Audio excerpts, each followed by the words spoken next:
Leeg ng manok negosyo ba ang gusto mo? Pwes, dalawang flavor ang gagawin natin dito. Sa kalahating kilo ng leeg ng manok, marami na ang magagawa mo. Kung murang ulam naman ang hanap mo, pwedeng-pwede ito. Tapos, sobrang lutong pa kapag kinagat mo. Itsura pa lang nakakatakam na.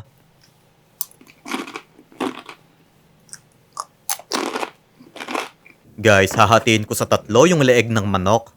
2 kutsarang patis, 6 na kalamansi, onion powder, garlic powder, paminta, at 3 kutsarang breading mix. I-marinate muna natin ng 1 oras ito. Habang naghihintay, gawin na natin yung sauce. Magtunaw tayo ng 1 kutsarang margarine, 1 kutsarang harina.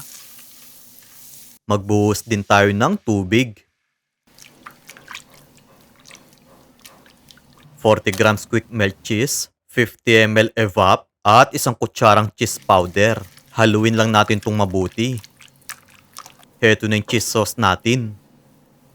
1 kutsarang margarine ulit ang ating tutunawin. 1 kutsarang harina. Tubig.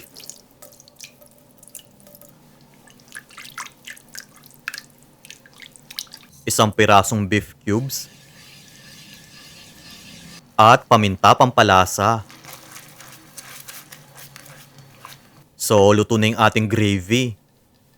Yung mga non-stick pan, silicone utensils at yung chopping board na ginagamit ko, nasa comment section kung saan ko nabili ang mga ito. 1 tasang harina, kalahating tasang cornstarch. Bago magkalimutan, lagyan din natin ng paminta. Kuha tayo ng 5 kutsara ng breading. 1 pirasong itlog naman ang aking gagamitin. Medyo maraming tubig ang ibuhos natin. Kailangan kasi maging malabnaw ito. I-coat muna natin ng breading yung leeg ng manok. Tapos ilubog natin sa batter. Balutan ulit natin to ng breading.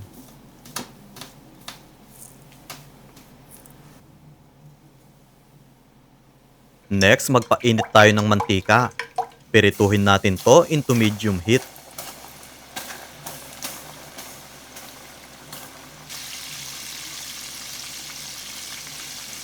Next, iahon muna natin at palamigin.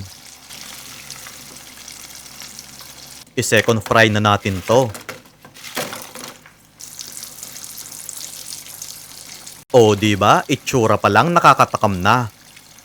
Ilagay na natin yung kanin. At yung manok natin. Tapos, lagyan na din natin ng sauce ito. Kaya kung gusto nyo pa ng recipe na pang negosyo, mag-follow lang kayo kay Lokong Kusinero para ma-update kayo sa mga susunod na video.